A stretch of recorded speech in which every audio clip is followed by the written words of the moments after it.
हाँ हाँ, जगह है। हाँ? जगह है, देख लो अगर कुर्सी में इस टाइप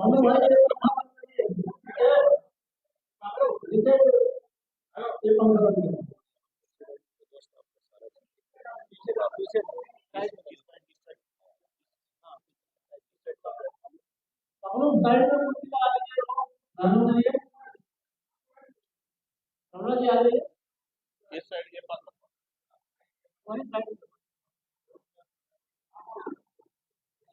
बैठ जाओ, दीवार के बैठो।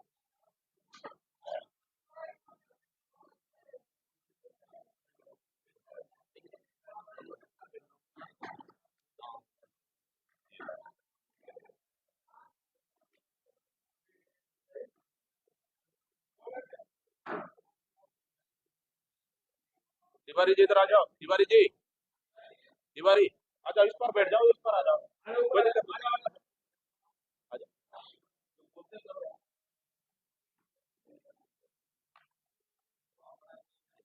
हाँ, ठीक है।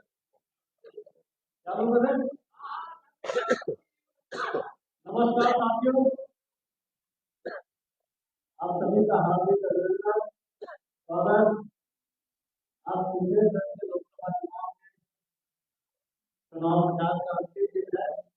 आपके संबोधन के बाद आप प्रचारकर्ता को संबोधित करने के बाद रायपुर लोकसभा क्षेत्र का इलाके में चुनाव प्रचार हो जाएंगे। मैं उनका वार्ता में हार्दिक स्वागत करता हूँ। हमारे साथ अखिल भारतीय कांग्रेस कमेटी के प्रवक्ता बहुत ही विद्वान अजय उपाध्याय जी का ध्यान करता हूँ। अजय उपाध्याय जी का विधान के लिए प्रचार वार्ता को संबोधित किए। आज यहाँ आए थे हमारे साथ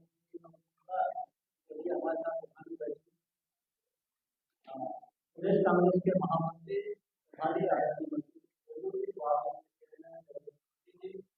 हमारे मीडिया विभाग तमाम वरिष्ठ प्रवक्ता साथीगण आप सभी का हार्दिक स्वागत है। मैं ज्यादा समय न लेते हुए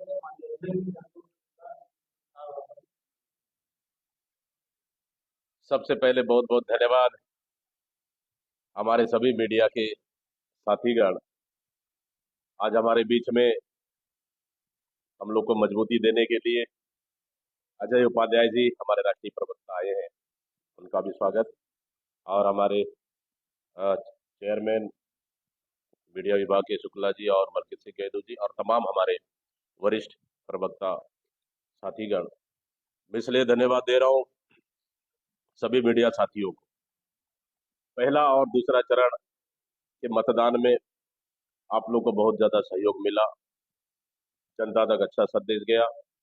इसी का नतीजा है कि छत्तीसगढ़ के 2 चरणों में इतने भारी गर्मी के बाद भी लोग घरों से निकलकर वोटिंग किए, मतदान का प्रयोग किए और वोट प्रतिशत में बढ़ोतरी हुई। तीसरे चरण के चुनाव प्रचार का आज अंतिम दिन है। हमारे छत्तीसगढ़ के 7 सीटों के लिए परसों मतदान होना है। 2 चरणों में लोकसभा क्षेत्रों का मतदान हो चुका है। पहले 2 चरणों के मतदान में छत्तीसगढ़ 4 सीटों के साथ पूरे देश में कांग्रेस और इंडिया गठबंधन के लिए मतदाताओं का रुझान साफ दिख रहा है।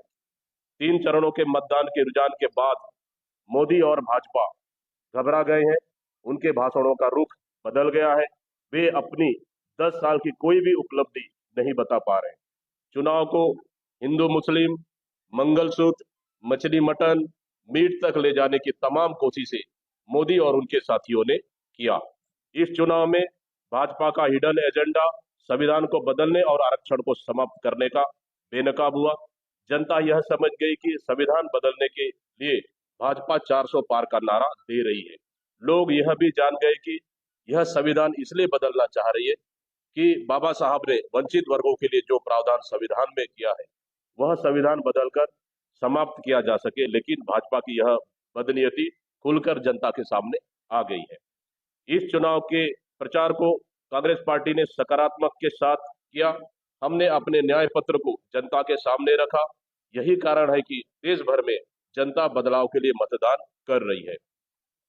किसान, मजदूर, महिलाएं देश में कांग्रेस की सरकार बनाने लामबंद है। किसान मजदूर भी केंद्र में बदलाव के पक्षधर हो गए हैं। जनता को कांग्रेस के वादों से आशा की नई किरण दिख रही है। कांग्रेस ने कुल 5 न्याय की गारंटी दिया है। नारी न्याय, युवा न्याय, किसान न्याय, मजदूर न्याय और भागीदारी न्याय। पांचों न्याय घोषित होने के बाद से ही देश के हर वर्ग के मतदाताओं में कांग्रेस के प्रति नजरिया बदला है। लोगों को कांग्रेस की सरकार में अपना भविष्य दिख रहा है। कांग्रेस ने महिलाओं को हर साल 1 लाख और महीने में 8,333 रुपए देने का वादा किया है। इसके साथ ही केंद्रीय भर्तियों में महिलाओं को 50% आरक्षण का भी वादा कांग्रेस ने किया है। कांग्रेस की इस घोषणा पत्र के बाद महिलाएं मतदाताओं का ध्रुवीकरण कांग्रेस की ओर हुआ है। महिलाएं देश में कांग्रेस के नेतृत्व वाली सरकार बनाने के लिए कांग्रेस के पक्ष में मतदान का दृढ़ निश्चय किया है। मजदूरों को लगता है केंद्र में कांग्रेस की सरकार बनने पर उनके जीवन स्तर में सुधार होगा। कांग्रेस ने मनरेगा मजदूरों की मजदूरी 200 से बढ़ाकर 400 रुपए करने का वादा किया है। इससे देश के मजदूरों के जीवन स्तर में बदलाव आएगा। कांग्रेस की मनमोहन सरकार ने मनरेगा के तहत रोजगार को कानूनी बनाया था। फिर से कांग्रेस मजदूरों की मजदूरी बढ़ाने की गारंटी दे रही है। देश का अन्नदाता किसान भी मोदी सरकार के खिलाफ मतदान करने को लामबंद है। किसानों को लगता है कि मोदी सरकार के रहते उनके हालात में सुधार नहीं होगा। कांग्रेस किसानों को उनकी उपज की पूरी कीमत देने को भी प्रतिबद्ध है। कांग्रेस ने किसानों से वादा किया है कि न्यूनतम समर्थन मूल्य एमएसपी को कानूनी गारंटी देगी। इसके लिए संसद में कानून बनाया जाएगा। स्वामीनाथन कमेटी के सिफारिशों के अनुसार समर्थन मूल्य निर्धारण करेगी। कांग्रेस ने कृषि उपकरणों को जीएसटी के दायरे से बाहर लाने का वादा किया है। कांग्रेस के भागीदारी न्याय के वादों से वंचित वर्गों का भरोसा कांग्रेस के प्रति बढ़ा है। लोग कांग्रेस की सरकार बनाने के लिए मतदान करने वाले हैं। केंद्र की मोदी सरकार के साथ 5 माह की साय सरकार के खिलाफ भी जनता मतदान करेगी। 14 दिसंबर को पहली कैबिनेट में 18 लाख मकान स्वीकृति किया, लेकिन केंद्र ने इनके एक मकान के प्रस्ताव को नहीं माना। इनके 18 लाख मकान सिर्फ होर्डिंग्स और कागजों में बने हैं। जनता ने इस वादा खिलाफी का बदला चुनाव में भाजपा के खिलाफ मतदान करके लेगी। 2 साल के बकाया बोनस में भी किसानों को धोखा दिया। 17-18 के बोनस को देने का वादा कर 15-16 का बोनस दिया ताकि कम लोगों को फायदा हो। जनता इसके खिलाफ भी मतदान करेगी। 500 में गैस सिलेंडर का वादा पूरा नहीं किया। बेरोजगारी भत्ता देना बंद कर दिया। गोबर खरीदी बंद कर दिया। भूटान बंद कर दिया।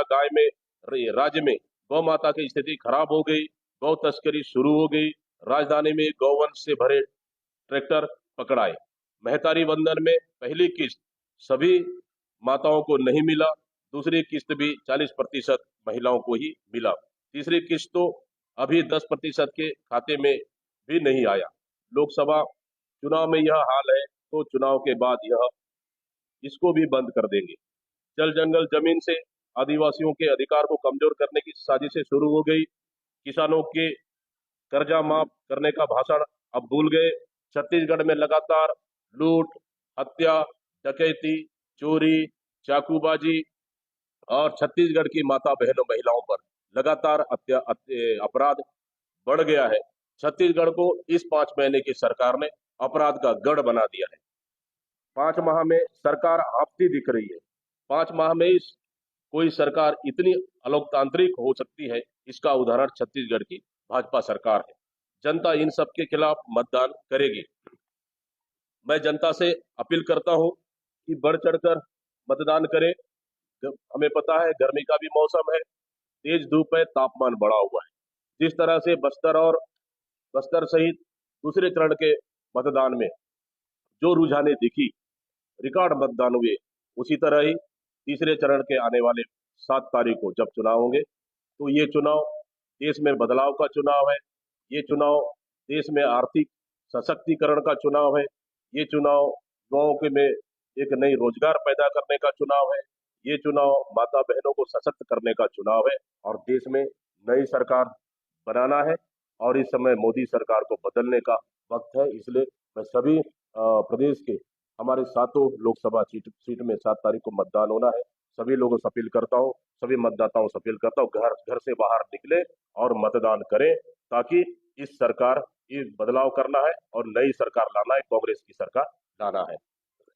इस तरह से हमारे रायपुर लोकसभा के प्रत्याशी जो झलकी वाले मामले को लेकर कोर्ट ने, महासमुंद जिला न्यायालय ने शून्य घोषित किया है, इनको डिटेल से हमारे शुक्ला जी आपको बताएंगे।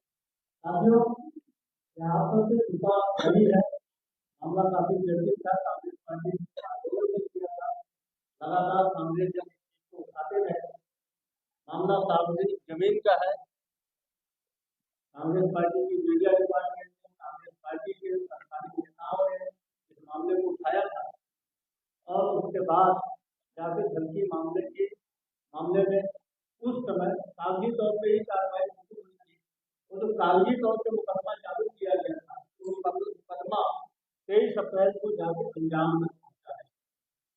महासमुंद जिला न्यायालय ने 23 अप्रैल को फैसला दिया है कि भाजपा नेता जो रायपुर लोकसभा क्षेत्र के भारतीय जनता पार्टी के प्रत्याशी हैं ब्रिजमोहन अग्रवाल ने अपने और अपने परिजनों के नाम महासमुंद के तुमगांव के ग्राम झलकी में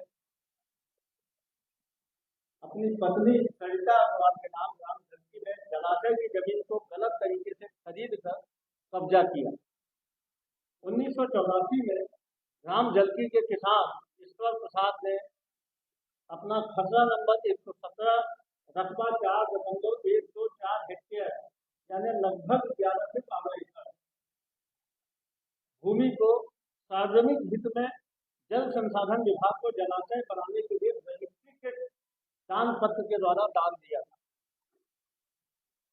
लेकिन इन्हीं कारणों से उस समय जल संसाधन विभाग ने इस रजिस्ट्री के दान पत्र को का नामांकन नहीं करवाया, लापरवाही बोली जा सकती है। ब्रिजमोहन अग्रवाल जी कुछ दिनों बाद राज्य के जल संसाधन मंत्री बने, पद एवं गोपनीयता की शपथ ली उन्होंने। उसी समय उन्होंने ग्राम झलकी में जल संसाधन विभाग के इस बांध के समीप भी एक रिसोर्ट बनाया, निजी जमीन खरीद के रिसोर्ट बनाया। लेकिन उन्हें पता लगा कि इस बांध के समीप भी, उनके निजी जमीन के समीप भी लगभग 4.124 हेक्टेयर जमीन अभी भी किसानों के नाम पे दर्ज है, किसान के नाम पे दर्ज। अब उन्हें यह भी पता था जल संसाधन मंत्री होते हुए कि यह जमीन जल संसाधन विभाग को काम दी जा सकती है, लेकिन जो तकनीकी त्रुटि थी उसका फायदा उठाकर उन्होंने चौथी चढ़वाई ईश्वर प्रसाद के 3 पुत्रों के नाम विष्णु, विष्णु कृष्णपाल के नाम और उनसे अपनी पत्नी श्रीमती सरिता अग्रवाल के नाम रजिस्ट्री करवाया। जबकि दान पत्र देने के बाद, रजिस्ट्री दान पत्र देने के बाद कानूनन यह तीनों व्यक्ति जमीन के मालिक नहीं। इस बात की जानकारी माननीय मंत्री जी को न हो यह संभव नहीं था। जल संसाधन विभाग के मंत्री थे और जल संसाधन विभाग के मंत्री होने के कारण ही उनको इस बात की जानकारी हुई। जब यह मामला कांग्रेस पार्टी के महासमुंद के नेताओं ने, प्रदेश नेतृत्व में उठाया तो आनंद फानंद में जल संसाधन विभाग ने इस मामले को कोर्ट में प्रस्तुत किया। कोर्ट में इस मामले में फैसला आया 23 अप्रैल को, जिसमें श्रीमती सरिता अग्रवाल पति ब्रिजमोहन अग्रवाल को की भूमि को जो आधिपत्य उसको रिक्त करने का आदेश दिया गया और शासन को 2 महीने में सौंपने का आदेश दिया गया तथा रजिस्ट्री को शून्य किया गया। जो हमारे आरोप थे, कोर्ट ने उसको प्रमाणित घोषित किया है।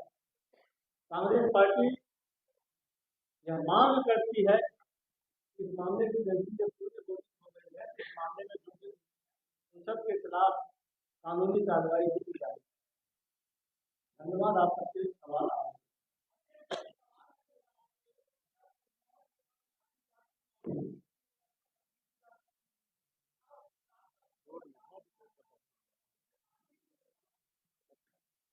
तब तक उस समय मामला कोर्ट में था, कोर्ट में चल रहा था, लेकिन फैसला अभी आया है, सुनवाई पूरी हुई और फैसला भी आया, तो फैसला सब साफ के साथ। नहीं, ये जिला न्यायालय का आदेश है, जिला न्यायालय का आदेश है, पूरा मामला है इसमें। महासक्षम न्यायालय श्रीमान प्रथम व्यवहार न्यायालय न्यायाधीश वर्ग 1 महासमुंद।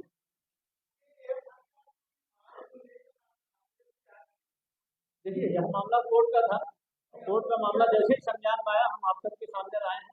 लोकतंत्र में पहला काम ये होता है कि मामले को आप सबके माध्यम से जनता तक पहुंचाना। हम जनता तक रखते हैं, निश्चित तौर पर 23 का मामला है। हमारे संज्ञान में जैसे ही आया, हमने प्रेस कॉन्फ्रेंस बुला दी मामले को। निश्चित तौर से कांग्रेस पार्टी इस मामले में एफआईआर की मांग करती है, प्रधानमंत्री है, सारे लोकतांत्रिक संज्ञान में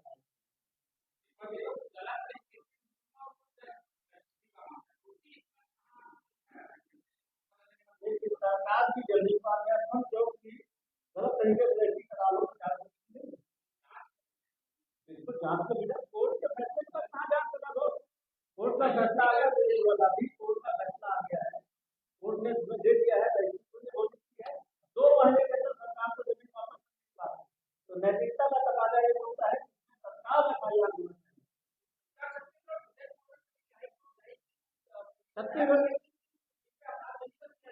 छत्तीसगढ़ कांग्रेस कमेटी पार्टी है ही नहीं, तो शासन वर्सेस मोहन अग्रवाल और है, क्योंकि इसमें अब यह शासन का काम है, एफआईआर नहीं करेंगे तो हाईकोर्ट में जनता जला सकते हैं। उससे बड़ी कोई अदालत नहीं होती, हम सारी कानूनी कार्रवाई करें।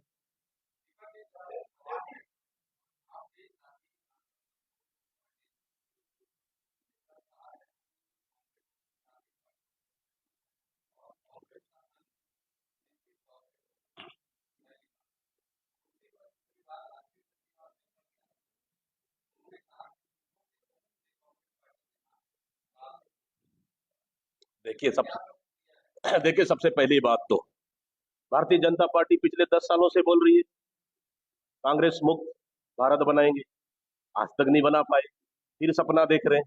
लेकिन इस समय भाजपा मुक्त देश बनाने जनता ने तय कर दिया है। नंबर एक, देखिए भारतीय जनता पार्टी के पास कोई भी मुद्दा नहीं। ये क्यों नहीं बोलते महंगाई पे, क्यों नहीं बोलते बेरोजगारी पे, ये क्यों नहीं बोलते काले धन पे, क्यों नहीं बात करते देश के विकास पे।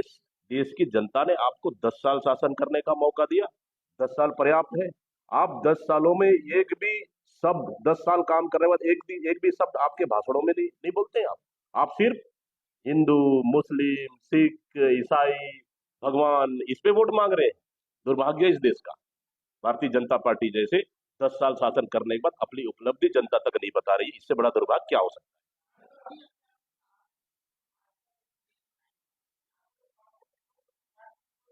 कोई फर्क नहीं पड़ेगा, कोई फर्क नहीं पड़ेगा।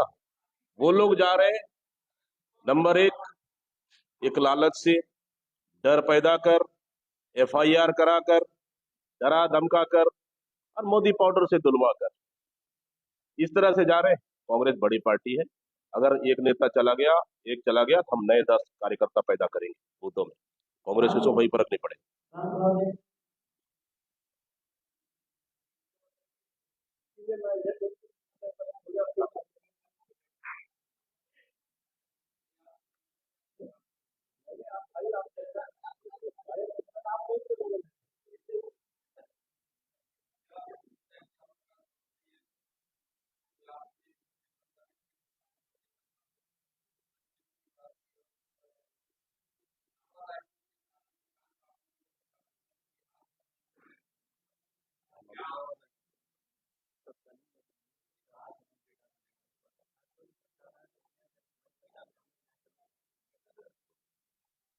ये मामला रमन सरकार की समय की है।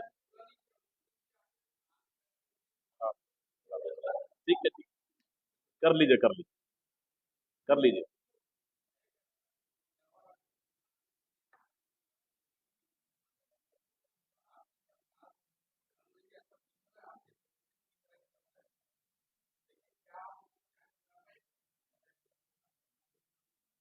देखिए, ये मामला रमन सिंह सरकार के समय की है। हमारी सरकार थी, किसानों से बात करने का कोशिश की, लेकिन अब फिर भारतीय जनता पार्टी की सरकार है। उनको समाधान करना चाहिए, समाधान नहीं करते तो कांग्रेस पार्टी उन किसानों के साथ खड़ी है।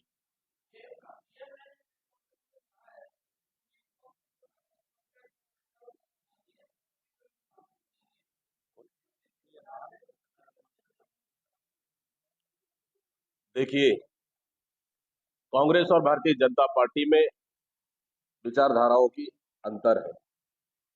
कांग्रेस पार्टी गरीब, किसान, मजदूर, युवा, महिलाओं की बात करती है और भारतीय जनता पार्टी हिंदू, मुस्लिम, सिख, ईसाई, मंदिर, मस्जिद, भगवान, कभी मंगलसूत्र, कभी सोने चांदी की बात करती है। ये अंतर है।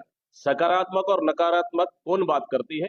दोनों पार्टियों को विचारधाराओं से अंतर है। कांग्रेस पार्टी सकारात्मक विचारधारा के साथ चुनाव लड़ रही है। हमारा एजेंडा क्लियर है, हमारी न्याय पत्र क्लियर है, इसलिए हम जनता के बीच में हमारे न्याय के साथ, हम 5 न्याय गारंटी के साथ हम जा रहे हैं। इसलिए जनताओं में उत्साह है और कहीं ना कहीं इससे कांग्रेस को फायदा होते दिख रहा है। आगे आगे भी अभी भी दोबारा अभी भी।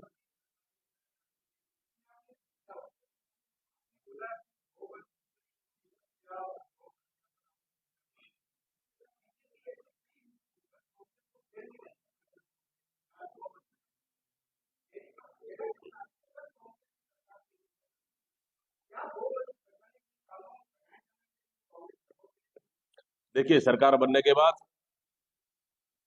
सरकार के हमारे नेता विचार करेंगे, लेकिन जो भारतीय जनता पार्टी गौ माता के नाम से रोना रोती है, हमारी गोठान क्यों बंद की, हमारी गोधन न्याय योजना क्यों बंद कर दी, गोबर खरीदी बिक्री क्यों बंद कर दी, भारतीय जनता पार्टी की इसको जवाब देना चाहिए। हम लोगों ने गौ माता को संरक्षित करने का काम किया, सुरक्षित करने का काम किया, उनके लिए हमने गोठान बनाए, गोबर खरीदी और बिक्री तक उनके लिए हम लोगों ने लोगों को, गौ माता से लोगों को जोड़ने का, ग्रामीण अर्थव्यवस्था को मजबूत करने का हमारी सरकार ने काम किया। लेकिन इन सबको बंद करके आखिर भारतीय जनता पार्टी किस मानसिकता के साथ गौ माता की बात कर रही, पहले वो बता दें।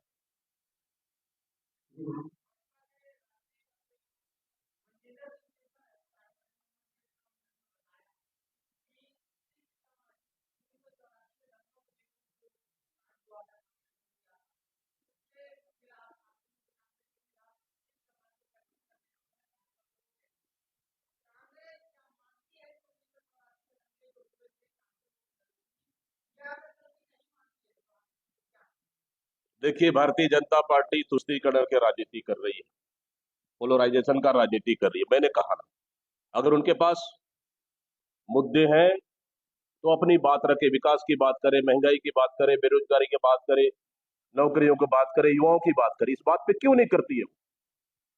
वो इतिहास पे क्यों जा रही है? जब भी अपनी अपनी नाकामियों को छुपाने के लिए आप कभी इसको दोष दोगे, कभी उसको दोष दोगे, कब तक ऐसा चलेगा? 10 साल सरकार दी आपको चलाने के लिए। 10 साल की नाकामियों को देश की जनता ने देखा है। इस समय आपकी कोई बहाने, कोई झूठ, कोई फरेब, कोई जुमलेबाजी नहीं चलना चाहिए। आपको 10 साल का हिसाब, विकास का हिसाब जनता को देना पड़ेगा। शर्मा जी,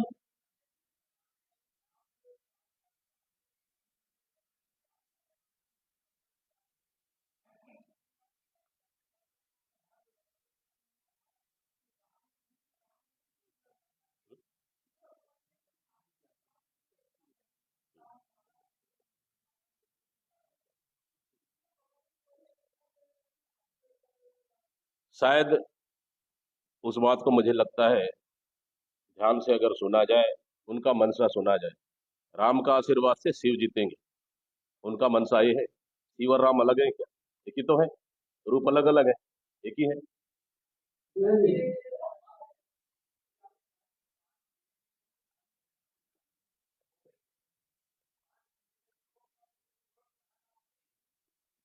सबसे पहला लोकतंत्र पर चोट, गरीबों को राशन कार्ड काट देना, 35 किलो से 5 किलो करना, 16,000 करोड़ रुपए छत्तीसगढ़ को कर्जों छत्तीसगढ़ की जनता को कर्ज में डुबा देना, माता बहनें सुरक्षित नहीं है, यहाँ के युवा सुरक्षित नहीं है, छत्तीसगढ़ को अपराध का गढ़ बना देना।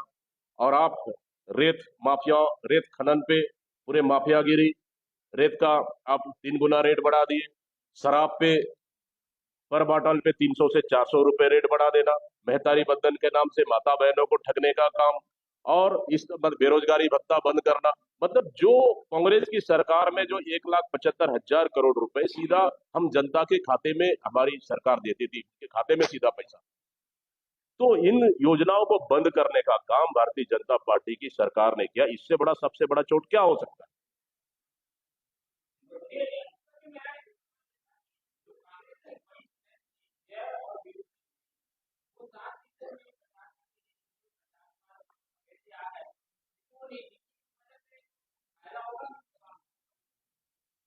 अनुमान भी तो इधर है।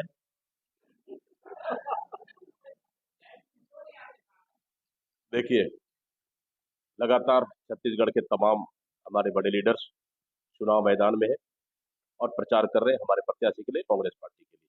हाँ, इस समय टीएस बाबा साहब के पारिवारिक स्वास्थ्यगत कारणों से लगातार बाहर चल रहे हैं, इस वजह से समय नहीं दे पा रहे, लेकिन फिर भी अपनी सरगुजा क्षेत्रों में रहकर वो काम कर रहे हैं और लगातार अपने कार्यकर्ताओं को निर्देशित कर दिए कि सरगुजा लोकसभा सीटें पूरी फोकस करना है, और पूरे प्रदेश में भी लगातार हम लोग से मार्गदर्शन दे रहे हैं और हम लोग से लगातार चर्चाएं हो रही है। इसलिए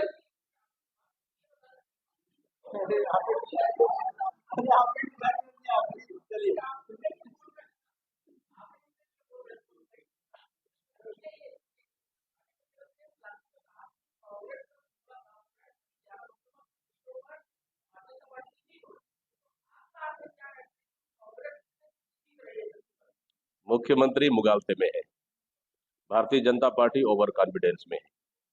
भारतीय जनता पार्टी को साफ दिख गया छत्तीसगढ़ में जनता का रुझान, इसलिए सिर्फ ऊपर में अपना नंबर बढ़ाने के लिए बस 11-11-11 कर रहे हैं, लेकिन 4 जून के बाद छत्तीसगढ़ को मुख्यमंत्री पता चलेगा। और इस समय हम लोग शुरू से कह रहे हैं कि छत्तीसगढ़ में इस समय फिजा बदल चुकी है, छत्तीसगढ़ का माहौल बदल चुकी है। ये 10 साल की नरेंद्र मोदी की सरकार के खिलाफ में और 5 महीने की साय सरकार के खिलाफ में, और इस समय मैं शुरू से कहते आ रहा हूं, फिर भी कह रहा हूं, इस समय छत्तीसगढ़ में कांग्रेस पार्टी भारतीय जनता पार्टी से ज्यादा सीटें जीत कर आई।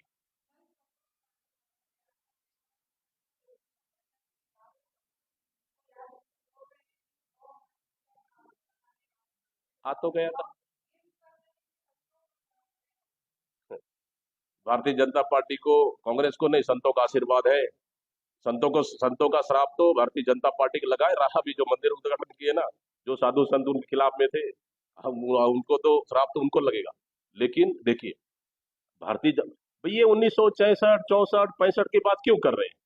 ये 2014 से 2023 तक का बात क्यों नहीं कर रहे हैं? भारतीय जनता पार्टी इस पे बात करना चाहिए। हम तो तैयार है खुले मैदान में बात करने को, इस पे क्यों बात नहीं कर रहे, क्यों चर्चा नहीं कर रहे? मतलब समझ जाइए, भारतीय जनता पार्टी पूरी तरह से मुद्दा भी हो चुकी है। धन्यवाद, थैंक यू।